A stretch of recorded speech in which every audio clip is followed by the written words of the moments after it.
Okay, welcome everyone to the CrySP speaker series on privacy. So it's really my honor to introduce Joy here for our speaker today. So Joy is actually, in case you didn't know, Joy is actually an undergraduate, or was an undergraduate and master's student here in Waterloo. And after that, he did his PhD in ETH and now an associate professor in University of Calgary. So today, Joy is going to talk about the public key infrastructure on the internet, as well as the certificate authority. So welcome, Joe, and stage is yours. Thank you very much. Hello, everyone. So the title of this talk, CVE 2022-23491, or Why Post Office Boxes Can't Be Root Certificate Authorities Anymore. This is joint work along with collaborator Serge Eagleman at the University of California at Berkeley, and I'm from the University of Calgary. So Act 0, the Web PKI, public key infrastructure. Alice and Bob want to talk to each other. And the problem is that Eve exists and can spy on their communication. So we invented cryptography. So they both have keys, and we can use the keys to create a secure channel. They can encrypt their messages and no one can read them, and Eve's out of luck. But then the question becomes, how do they get these keys? So while we've solved this problem too, we have Diffie-Hellman key exchange. You know it, you love it. G to the X to Bob, G to the Y from Bob. Eve sees both G to the X, G to the Y, but can't learn the key, which is G to the XY, based on the assumptions that we have. But this has a problem, which is what if the wires go through Eve?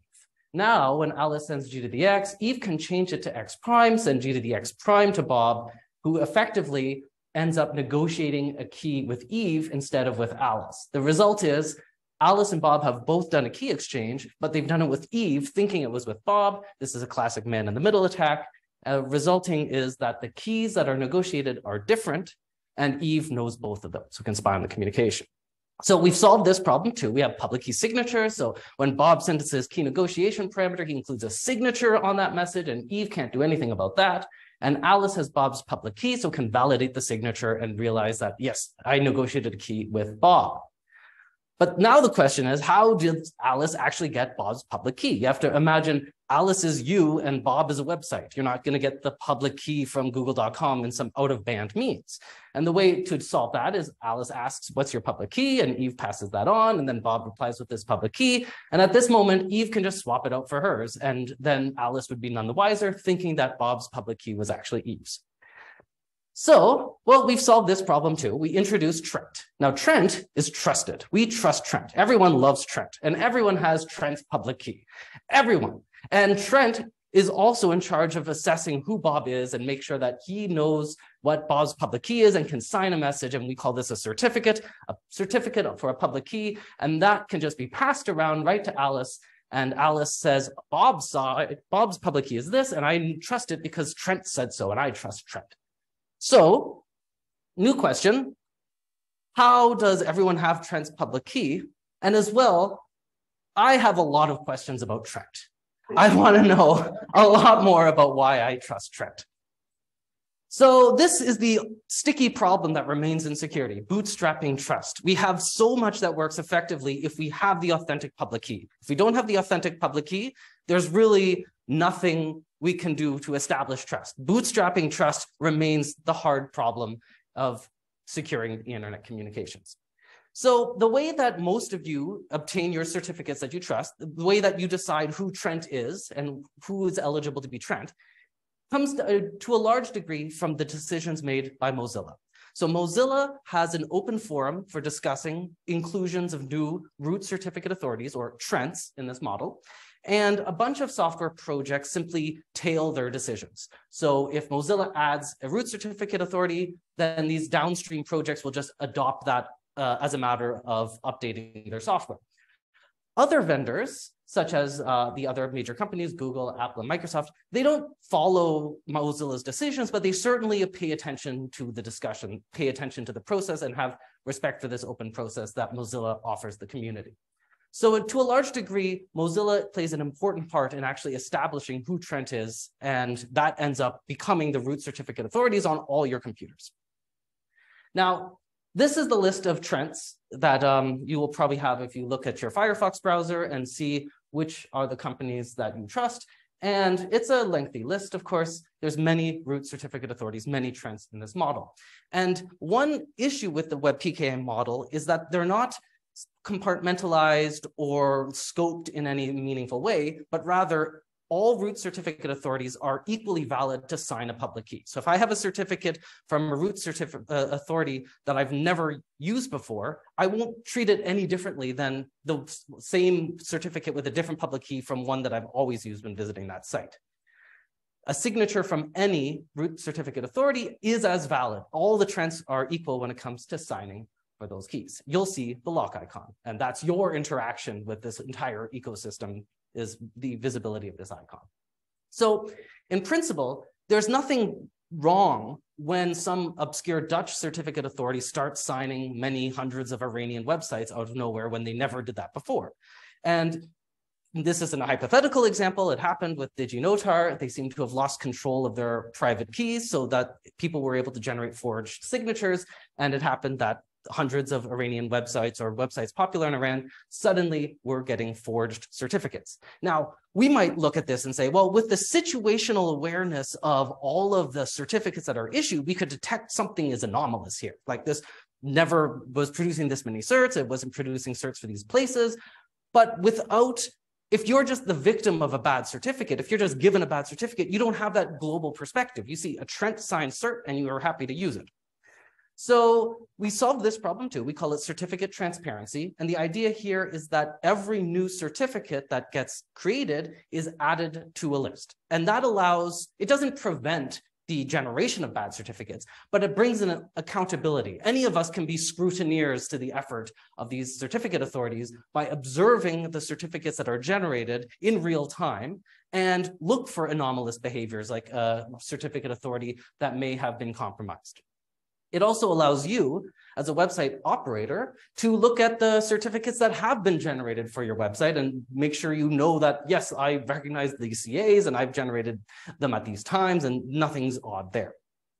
And one interesting consequence of this model, this is traffic from an Apache server that I ran when I did get a certificate on it. Up here, you can see the Acme challenge response protocol. So this is Let's Encrypt actually establishing that my public key is this. And then minutes later is the attack traffic. So as soon as your certificate gets added to the certificate transparency list, you're effectively broadcasting to the entire world, there is a machine that's listening on this host name and it is ready to be attacked. And you will start seeing attack traffic occur right soon afterwards. A little unintended consequence, but showing this sort of tension as we solve one security problem, we introduce a new one. As well, if you go to this site and you see this, it means your browser is not using certificate transparency. The idea with certificate transparency is if it's not on the list, it is treated as though it was not signed by Trent at all. But if your browser doesn't actually make use of that list, then you'll actually happily accept the cert, even though it should have been rejected. And this is just in the context of the lock icon and TLS, but there's an enormous amount of traffic on the web and other uses of certificates that don't result in you ever looking at a lock icon. So certificates are used to sign code. This is how you know that when I downloaded this piece of software, it really came from a particular company and it's safe to install onto your computer. It's used for client certificates, so you can do things like document signing or email signing. And again, there's no notion of certificate transparency here, and we probably wouldn't want a list of email addresses to be also public with the unintended consequences that we saw with certificate transparency. There's programs like S-Tunnel that allow you to take legacy programs and not change them in any way, but upgrade them to use TLS. So you don't need to worry about getting the thousands of details of secure internet communication right. You just use TLS, and this may, depending on the configuration, use the certificate public key infrastructure as well.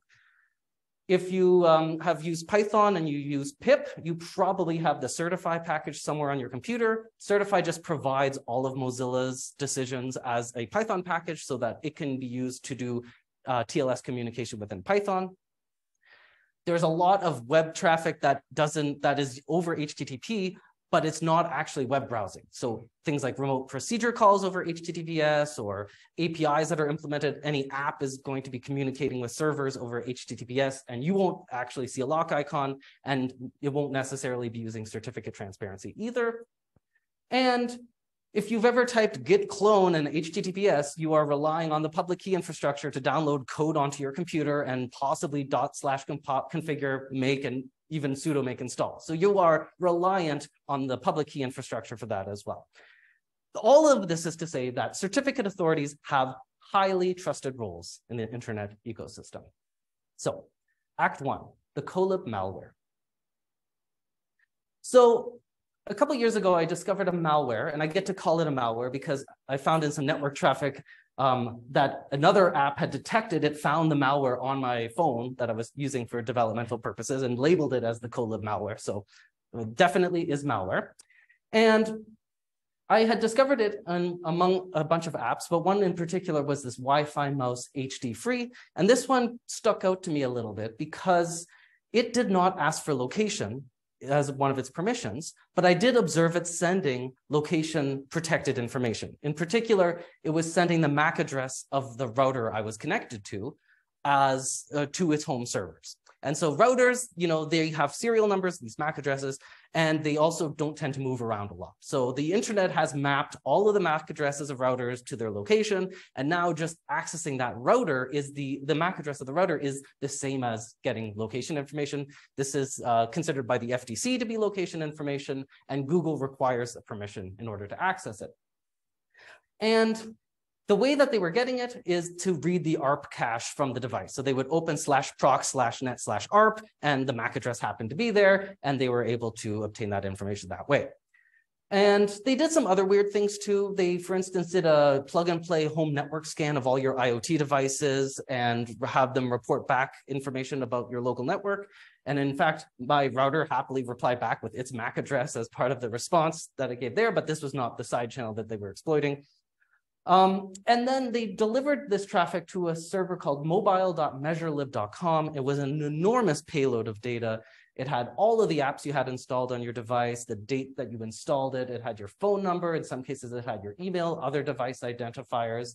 It had your location information. It had the MAC address of the router. It also had this at the bottom, CB, which is for clipboard. It sent the contents of your clipboard to their servers as well. And of course, the clipboard can contain arbitrary information. It can contain passwords. It's very unnecessary that they're just collecting this. But all of this was happening within these apps. Another thing that it was doing was it had some constant strings in the app for WhatsApp. I didn't have WhatsApp installed, so I don't know what actually would have happened, but WhatsApp documents sent in private were strings within this malware SDK. And here on the left was the actual string as it appeared. What it was doing was it was encrypted. So if you base64 decode this, it's just randomness. It's actually encrypted in AES in CBC mode. And they used a fixed IV because, you know, I guess they didn't realize you're not supposed to do that. And so if you're particularly eagle-eyed, you can see this repeating pattern here and here that corresponds to AES in CBC mode with a fixed IV. So as it is WhatsApp media, those prefixes there. So I called it Colib because this was the directory structure it was found in, and I couldn't find much information about Colib online. And eventually I found a question answer site where a developer said, I'm trying to integrate this library and I'm having trouble. I'm following the instructions here, and pointed at this link that didn't seem to be indexed by Google. But at this point, I actually found, okay, here is the company that's producing this spyware, this malware, and they're giving the developers how to install it and integrate it into their apps. So the name of this company was Measurement Systems, the Internet Measurement Authority, and they are a Panama-based company, a Panamanian-based company. And they offer to pay the highest amount of money for your data. They would say that they don't collect any private information, which is incredible considering the amount of private information that they were collecting. They don't serve ads, so they pay more than anyone else. They don't serve ads, that you don't need to mention them in your privacy policies because we don't collect any data. Incredible. So effectively lying to developers. They were misleading developers about the nature of their data collection and you know, inserting their malware in that way. And that's why in all of the privacy policies for the apps that included it, they never mentioned this company, and they never mentioned the kinds of data that they were collecting. In fact, this one, for instance, said they don't send it to any third parties, even though, as we saw, a lot of it indeed was. Okay, so now we have the cork board with the, you know, twine and ropes going around everywhere. We have measurement systems, S to RL, this is Society of Responsibility That's Limited, the Spanish equivalent of LLC. And they produced the Colib malware, and they also misled developers. So here's our starting point, Act 1. Act 2, packet forensics. So at the time that I did this discovery, I looked at the whois information for both the website for developers, measurementsys.com, and the API endpoint, mobile.measurelib.com. And they were both registered to a company called Vostrom Holdings. So this was the registrant organization for both the API for data collection and the homepage for developers. Now, Vostrom Holdings is doing business as packet forensics, according to corporate records. So packet forensics and Vostrom, they're just, the same name, the same company. And packet forensics describes themselves as a trustworthy custodian of data that does not belong to them. And one of the things that they produce is a box that subverts SSL or TLS. So they sell a box that breaks internet encryption.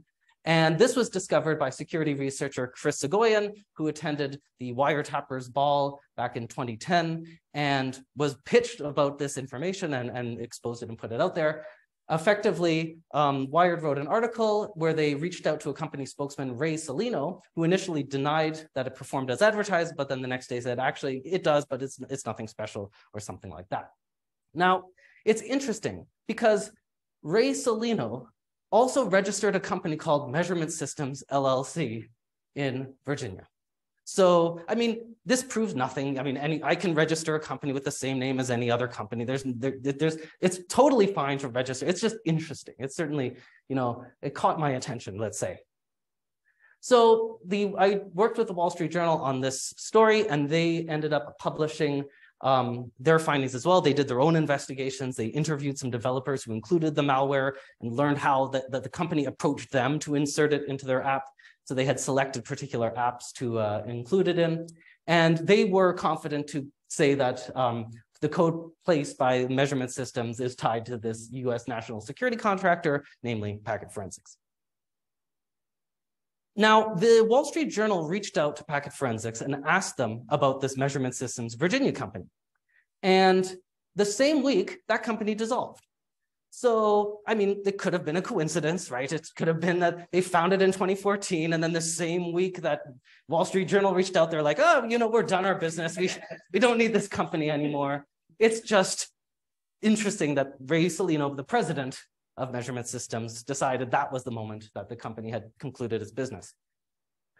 So I looked at the other domains that had been registered by Vostrom, and one stood out to me was called trustcore.co. And trustcore.co was a redirect. So it wasn't the official website, but it would send you to trustcore.com. And trustcore.com is a root certificate authority. It's a TRET on all the devices, on the billions of computers on the planet. It's a trusted root authority. So again, this is just a redirect. A redirect means nothing. I can register a URL and redirect it anywhere. It absolutely means nothing. But it certainly caught my attention, and I thought, I want to know a little bit more about this particular trend. So, fleshing this out a little bit more, we now have Vostrom registering the API and the main website for Measurement Systems, doing business as Packet Forensics, which subverts TLS, and has as its spokesman Ray Salino, who is also the president of Measurement Systems LLC. Totally unrelated. That's why I put it on the other side. Just totally separate company, just a coincidence. It also registered a redirect for TrustCore. And note, it's TrustCore S to RL, because it turns out TrustCore is also a Panamanian company. So, the Panama connection. TrustCore has about their legal jurisdiction, they are a Panamanian registered companies with technical operations in Curacao, one of the most secure, privacy-oriented jurisdictions in the world. We spent significant time and money researching secure jurisdictions. I'm sure they had a budget to travel all through the Caribbean, picking out where they wanted to set up shop. Now, TrustCore Systems, S to RL, has these two companies listed here, Chivalric Holding Company, LLC, and Frigate Bay Holding, LLC, and they're both listed as socios. So I translated socio to be partner from Spanish, and so I interpreted it to mean partner. However, I will point out that later during the disclosure process, TrustCore did not say that partner was the correct word. They described it as legally inaccurate, but they didn't really give me how they wanted it to be called. So from this, it's just they didn't answer the question I was asking. They just took issue with the word partner. So I'll just call them socios. So Measurement System also has the same two socios, Chivalric Holding Company LLC and Frigate Bay Holding LLC as well. Now, maybe it's the case that they are just in thousands of companies and, it's just this how it works or something like that, and it doesn't mean anything. However, it turns out that they so they're in Measurement Systems, TrustCore, and a third one, Atmospheric. And note the dates for these two companies, TrustCore and Measurement Systems, they were registered about a month apart. So very close together, a month apart in the same year.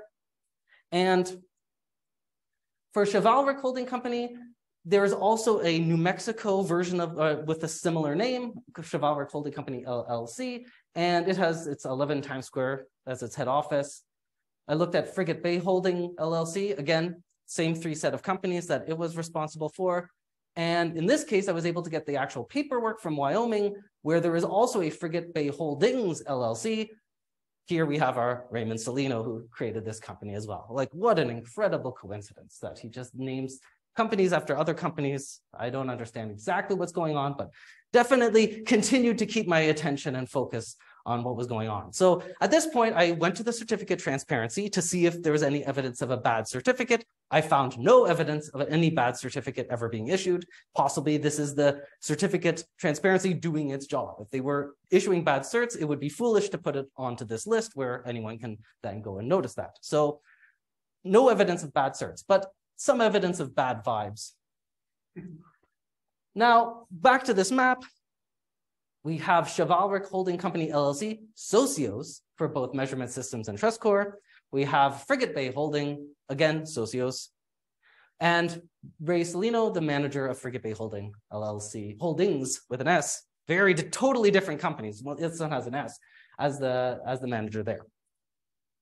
Act 4, the global headquarters. So the global headquarters of TrustCore, 371 Front Street West, smart address, a block and a half from the CN Tower.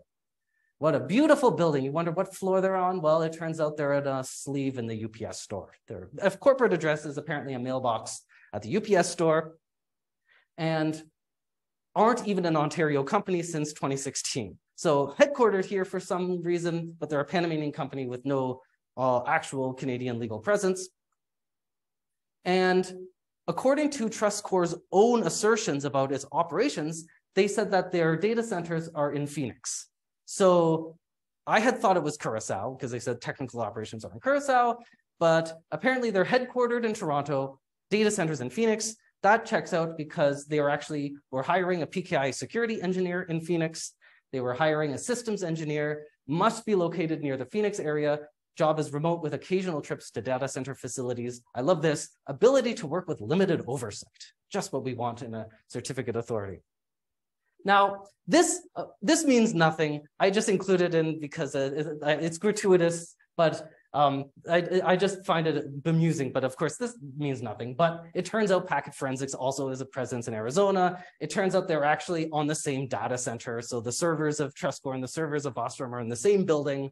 Now, I'm intentionally filtering these results so it fits onto the screen. There's 6 results. There's actually 68 companies in this data center. Facebook's there, Microsoft's there. So of course, it's perfectly fine to pick a data center and it happens to be co-located with another company. Doesn't mean there's any connection at all.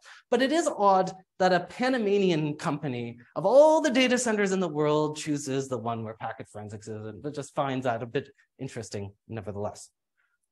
Now, another thing about Panama that I found interesting was that if TrustCore is created by a Canadian and an American, were the founders, and they're headquartered in Toronto, and their data centers are in America, why are they a Panamanian company? Why would you go out of your way to be registered in another country? Regarding they're trying to be Trent. They're saying, we are Trent, we're trustworthy.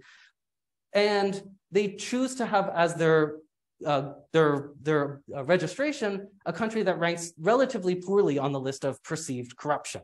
So it doesn't make sense to go out of your way to have that as your legal basis. Why not have Canada or America? Neither one of us are perfect, but we're not as far down as 101st on this list. And of course, it's not a recent thing. When they made the decision to choose Panama, their ranking was more or less the same at the time as well.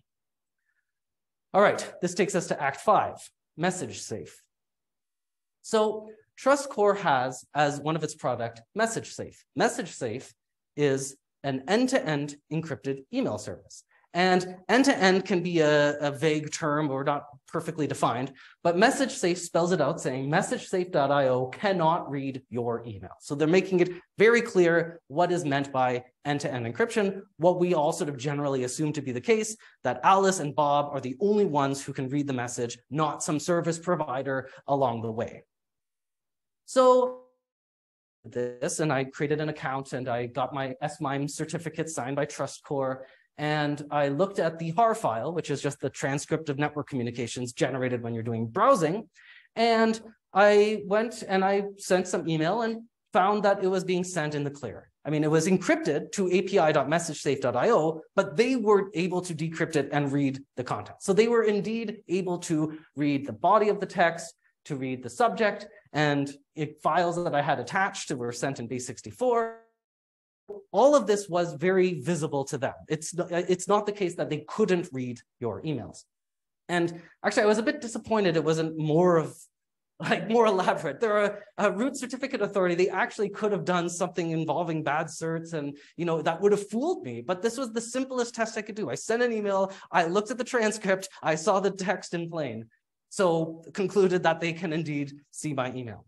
Now, one thing though that is astounding to me is that during this disclosure process, the response from TrustCore about this was that, as the MessageSafe website explains, our team has found that implementing the key material and encryption-decryption processing on the server provides security without the additional processing requirements on the client. So, yes. So I had thought, the never attribute to malice what can be explained by incompetence. I had thought that they were evil and they had this fake encrypted email service. It could just be that they didn't know what it means to have end-to-end encryption. Either way, for a root certificate authority, that's probably even worse in my mind. So another thing they did, one of the founders had registered a bunch of typo squats. So protonmails.com would send you to MessageSafe. Hushemail.net would send you to MessageSafe. Silence mail when Hush is too noisy. They had a whole bunch of these. I mean, it's fine. You can have typo squatting, but not when you're a Trent. Trent should not be typo squatting. Another thing, they have decoymail.com. Decoymail is an alternate you can have as an email address. You can have joel@messagesafe.io or joel@decoymail.com. And the interesting thing about decoymail.com is that in 2014, it pointed to an IP that was owned by Vostrom. In 2015, it pointed to TrustCore. So, okay, I mean, maybe in 2014, Vostrom said, we've had decoy mail, but we're done with it. We're going to put the domain back on the open market and make it available for anyone. And then sometime later, TrustCore said, oh, decoymail.com, what a great name for a domain. We'll just buy this from the open market. And there's absolutely no connection between these two. I mean, that's possible. It's also interesting, Decoymail Inc. is a company, and I know it's not Raymond Celino, but this Rodney Jaffa is also from Packet Forensics, also a registered agent of Packet Forensics. So again, this means nothing, it's just a domain. It's like, Vostrom got rid of it, TrustCore got it, but I don't know. I just kept finding things that drove my curiosity and I had to know more. So going back to the chart, MessageSafe is operated by TrustCore, and Vostrom and MessageSafe had both hosted the domain decoymail.com at different points in time. Act 6, the MessageSafe app. So MessageSafe had an app. Now this was never released. It was always in beta. It was never widely available. However, it did exist, and it did allow for some forensic evidence to be gleaned from looking at the app itself. And you can find archived versions of it. It's no longer available on the Google Play Store. But at a time in the past, you could go to MessageSafe's website, and there was a Get It on Google Play. And if you click that link, you would be taken to the actual place on Google Play Store where you could get this app. Now, my colleague Serge had pointed this out, and TrustCore's response was to say that it is completely false, their emphasis, that it still links to the Google Play Store. Did you even check this before making this post? Now, they said it takes you to a 404 page, which is true. It takes you to a 404 page. But days or weeks earlier, it took you to the Google Play Store. So they changed where it pointed to and then said it is completely false to say that it still links to the Google Play Store. I mean, that is true, that it is completely false, that it still points to the Google Play Store, but it's also a lack of candor. And I would expect a little bit more from a trend than to say, change where it points to, and then say that it's completely false to say that it pointed there. Now, this gave me the name of the app itself, io.messagesafe.android. This is the code name, so it allows you to know what the app is. Interesting thing about, remember when I said that it's definitely malware because it described it? The app it was complaining about was the MessageSafe app. So I had the MessageSafe app on a dev phone and was testing another app and noticed that it had found malware in the MessageSafe app, specifically the Colib malware. And it's somewhat expected. I mean, measurement systems S to RL has the same two socios as TrustCore systems S to RL. So it wouldn't have been that hard, perhaps, to know about this malware library and be able to access it. A couple interesting things about this sample that I found in the MessageSafe app. It was unobfuscated to a large degree. So normally when you are doing some looking at the code, you might have all the functions and classes replaced with just letters that don't mean anything. Here I could see the human meaningful function names that actually embody the malware, set get contact, set Bluetooth scan, all the things that it was actually doing, get multimedia messages. This software, like I had never had that level of insight into it before, because normally it just looked like ABC elemental P. And another thing was that the strings were also not encrypted. Remember, I said before the WhatsApp strings were encrypted. Now, these ones were not. And in the normal ones I saw in the wild, it all looked like this. And you can decrypt it and learn what those values are. Now, of course, this could have been just an older version. The producers of it had forgotten to obfuscate it. They hadn't implemented this feature yet. There's many explanations for why. However, it remains just very mind-boggling that it would be included at all, that this kind of software would be inserted into an encrypted email service like, or an attempt at an encrypted email service like MessageSafe. Another thing that was interesting about this sample was that it was also tailored. So here we have two half strings in base 64 that when it's run, they get decoded and concatenated, and together form https://an1.msgsafe.io/survey. This was the data collection endpoint. This was where that data was going to when it was being collected off the user's device, which means that the code, the MessageSafe app included the measurement system code that had been tailored towards MessageSafe. Presumably, if it was just a compiled blob, it wouldn't have had this fixed string unless they had used this particular domain. In the wild, the samples that I saw all were mobile.measurelib.com. So that was the main API collection endpoint for the malware that I had seen outside of the MessageSafe app. They also, in the MessageSafe app, had a hard-coded certificate. So again, two base 64 things that are decoded and glued together, and it formed a certificate for an1.messagesafe.io. Now, interestingly, this is not signed by TrustCore, who was a CA. It's self-signed. It's presumably done for root pinning.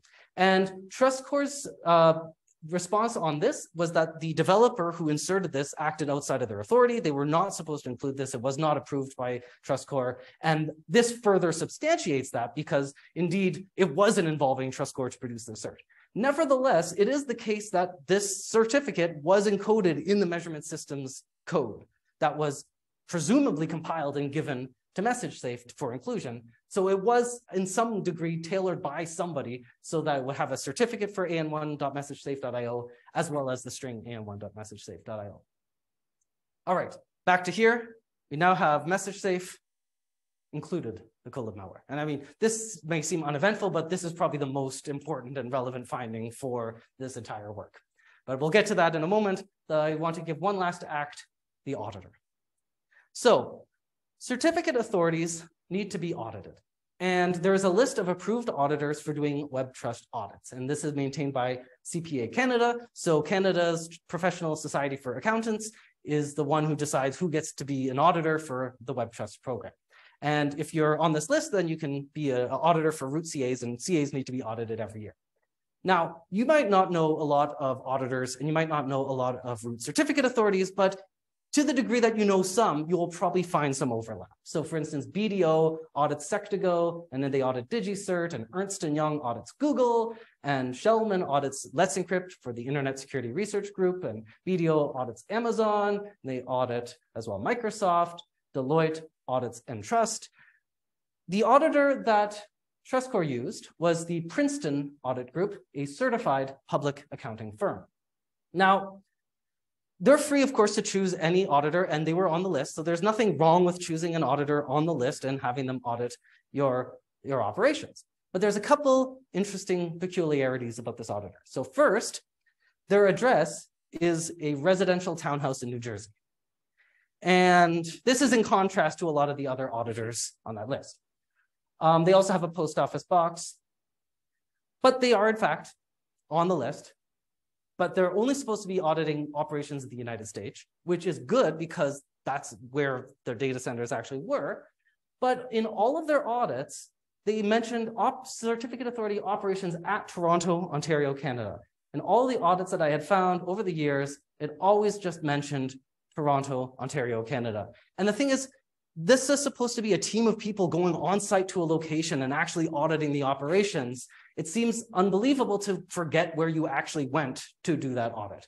And even TrustCore's own assertion, which is the document that gets audited, said their data centers are in Phoenix. So then TrustCore said that this was a clerical error on regards of their auditor and that it would be fixed in future audits. Another interesting thing about this auditor is that they haven't been licensed since June 2021. And despite that, had continued to produce audits under the auspices of WebTrust, despite not actually being a licensed auditor.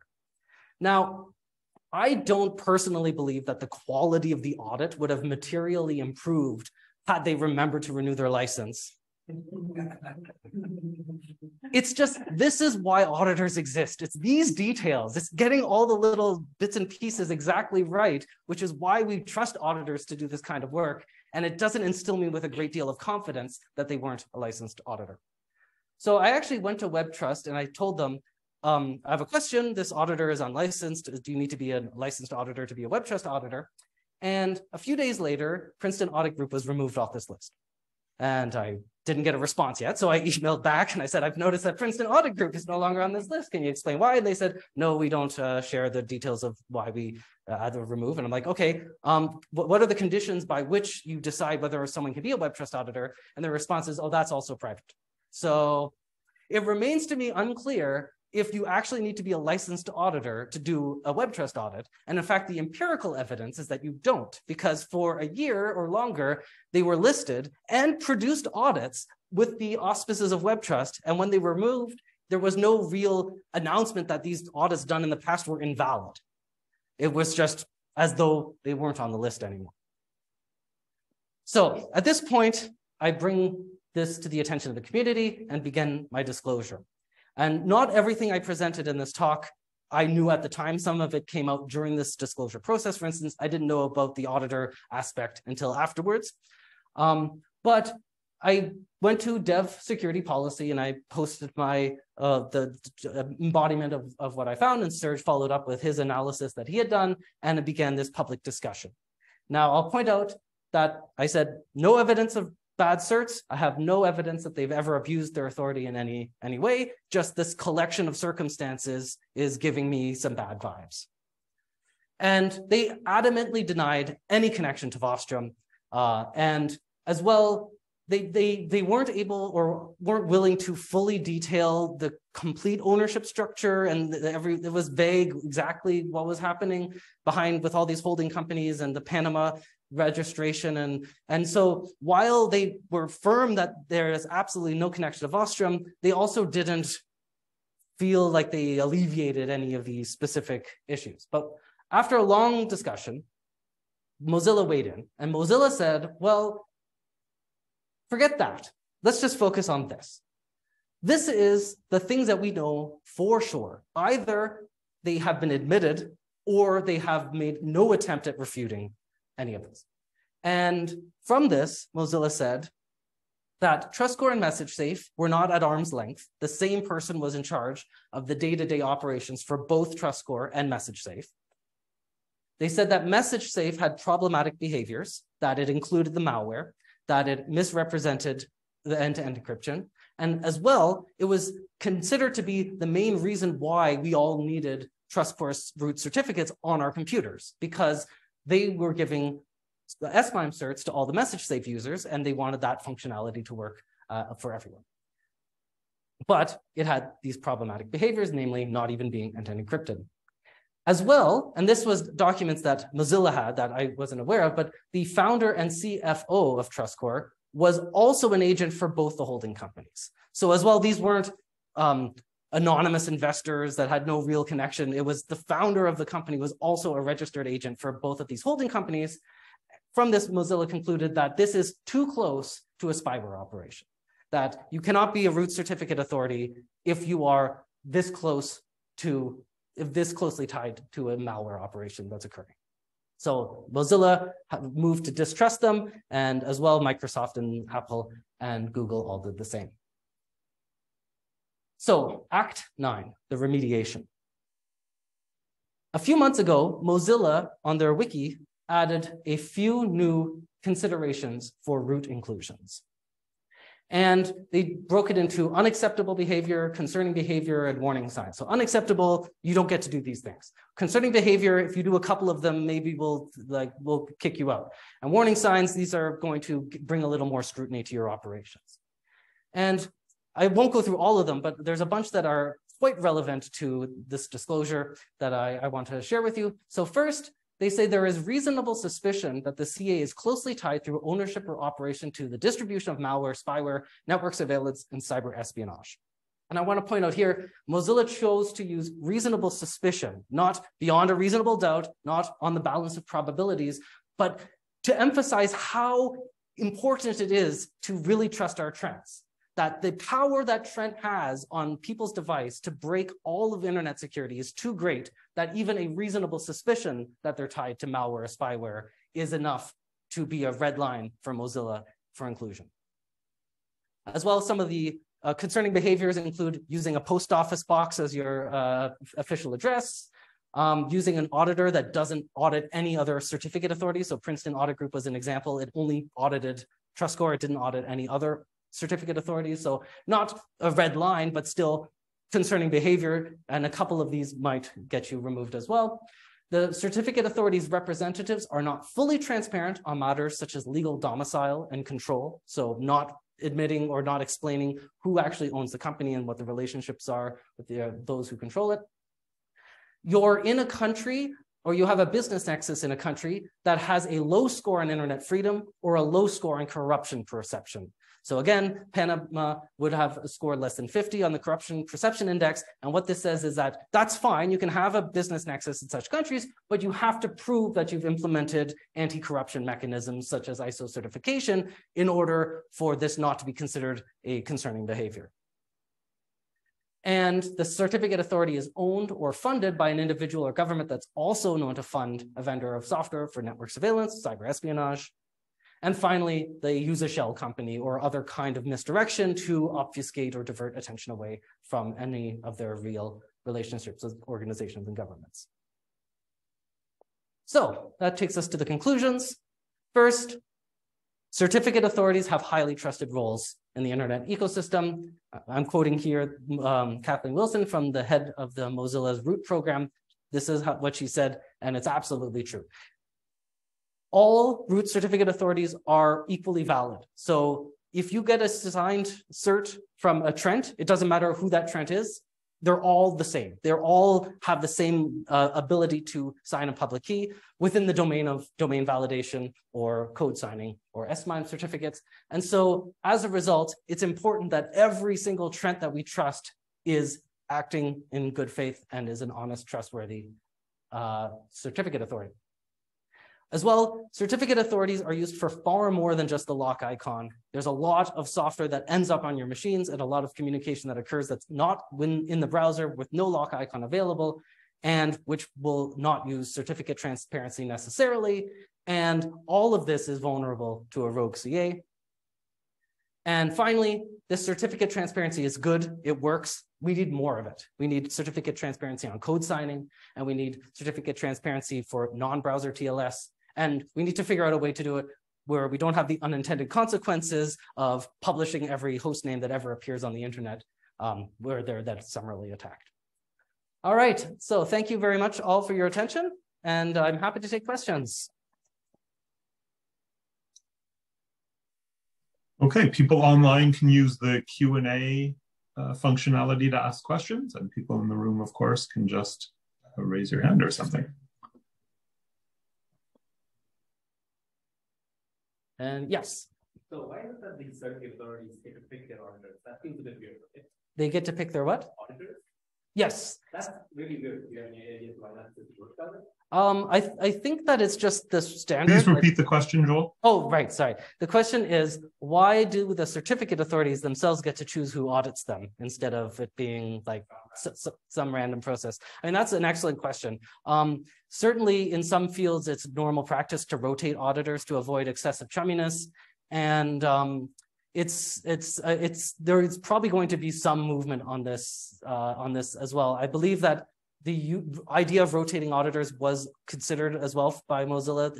It wasn't adopted in the end because some certificate authorities were saying, well, if the same auditor over the years does better jobs, but it's still the case that, picking the same auditor every single time and them not auditing others will now be seen as something that you are trying to hide or something to that effect.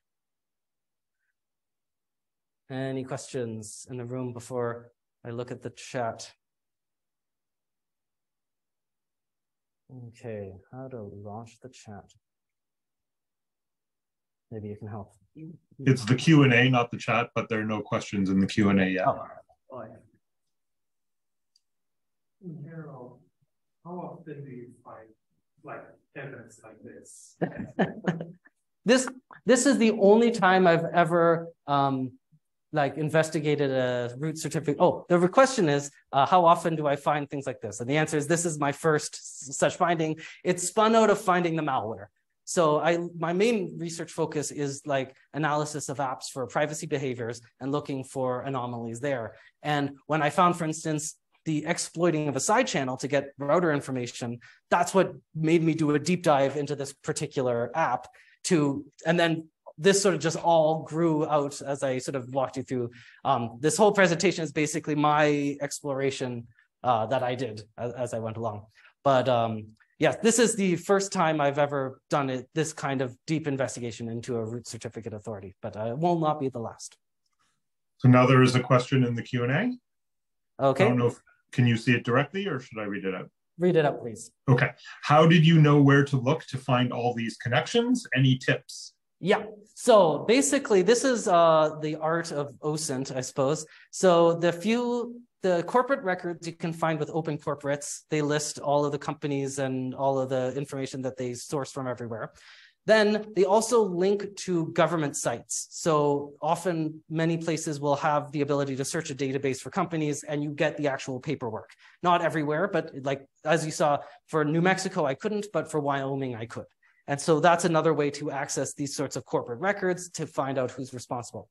Then Security Trails offers the ability to take a domain and see its historical DNS records, see its historical A records, and you can then look to see, okay, well, this machine, this IP hosted these servers at these times, and that's one of the techniques I use there. And then there's also historical Whois records, so Whoxy, WHOXY, is the ability to look backwards in time at Whois records.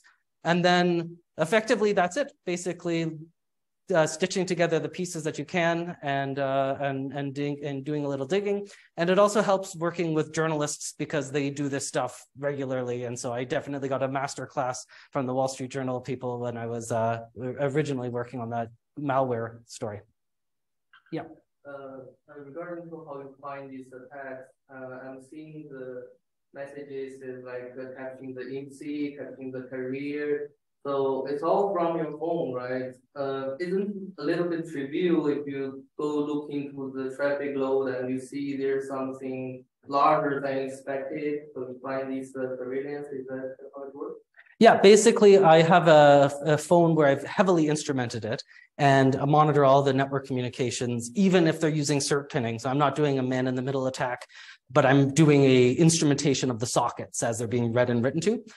And from this, I never actually tested it, but if I had to guess, I would say that measurement systems' use of the cert pinning by hard coding a cert would mean that doing something like midden proxy would fail and you wouldn't see this traffic.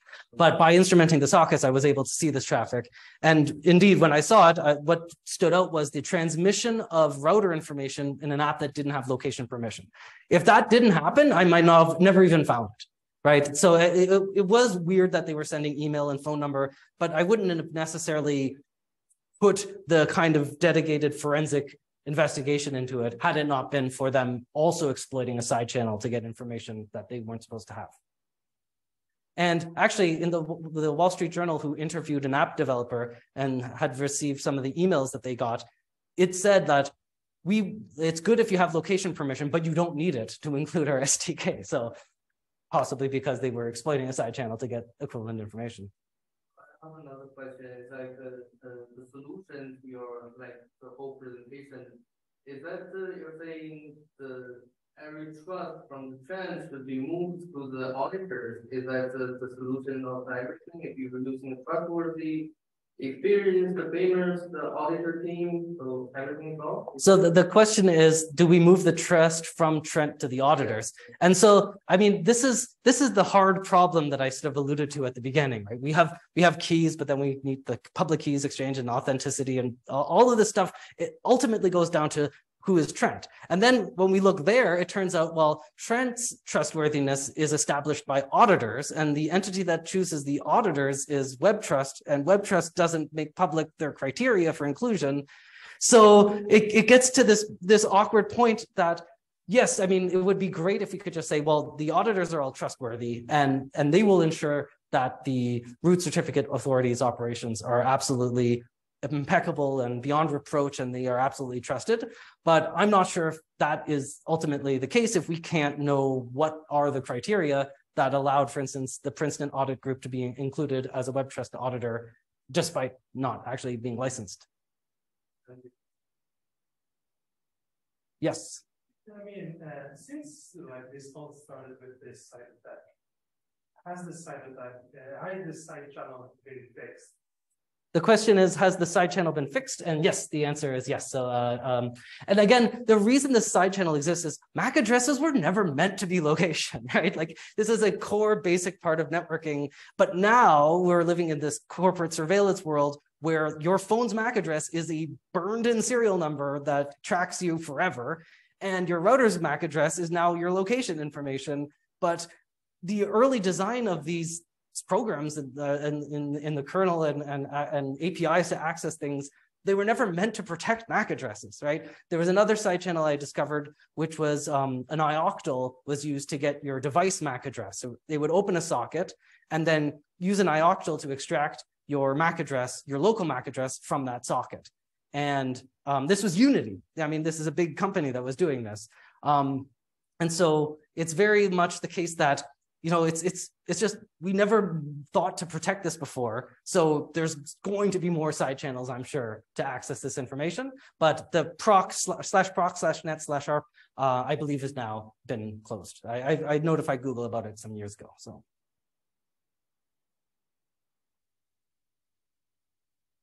Any last questions? Yeah. So the large amount of data they collected, any idea where they're going to use it or what they're going for? So the question is, for all the data that they collected, what are they going to use it? I don't know. I don't have an answer for that. So I know that it seems from the reporting from the Wall Street Journal that app makers were specifically selected for this to be included. And as well, it was in regions, not in North America and Europe, but in other regions of the world which they found interesting as well, because normally North America and Europeans command the highest value for data. And so they found that to be an unusual fact, but ultimately I have no idea. Like, what is the skill of this? oh, so some of these apps were installed some of the apps that had tens of millions of installs or more. So like there was not many apps. It was like 20 apps in total I could find after looking at more than 100,000 apps network traffic. I found it in about 20. And for some reason it was biased. There was a bunch of Quran apps in it, but I don't know if that's a statistical anomaly, or just, some kind of deliberate targeting. But it is the case that some of them were very popular and, widely deployed. So there's another question in the chat. Yeah. Would MAC address spoofing be a good solution to this problem of tying MAC addresses to location? Yeah, I mean, it would be great if routers started randomizing their MAC addresses to just say like, hey, this is enough of this silliness. We're not going to be your location trackers anymore. But I don't have too much faith for that. Things like commodity Bluetooth devices often have fixed MAC addresses. So my headphones have a fixed MAC address. My vaporizer has a fixed MAC address. Like, I don't even know why it has a MAC address, but apparently there's an app to like change the temperature or something.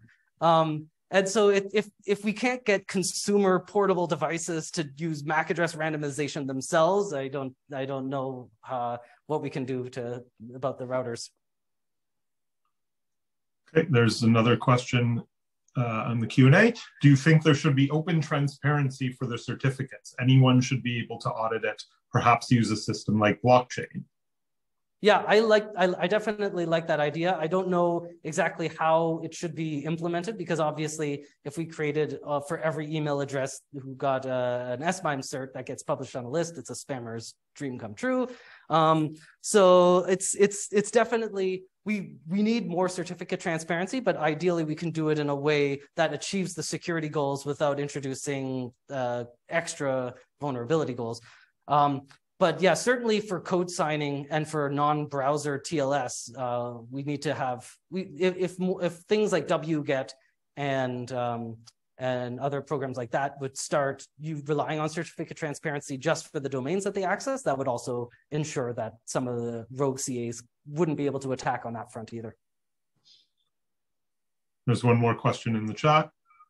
Did you say app developers were paid for incorporating the SDK? Was there a specific technical benefit provided to them? So my understanding is that the app developers were paid, and that's why the app maker elected to include it. It was part of their monetization. I don't know if they actually provided direct benefit to the app maker in terms of a dashboard to look at results, or if it was purely just install us in your app and we'll pay you money. I don't know the answer to that.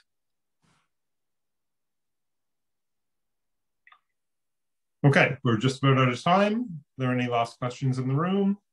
No, I think I got them all. Okay, let's thank Joel. Hey. Okay, thank you all for coming out. Joel will now meet with students. You should log in on your other laptop to the Zoom room so people can participate both online and in person. And you can either meet with students where you are or head over to the CrySP lab and do it there.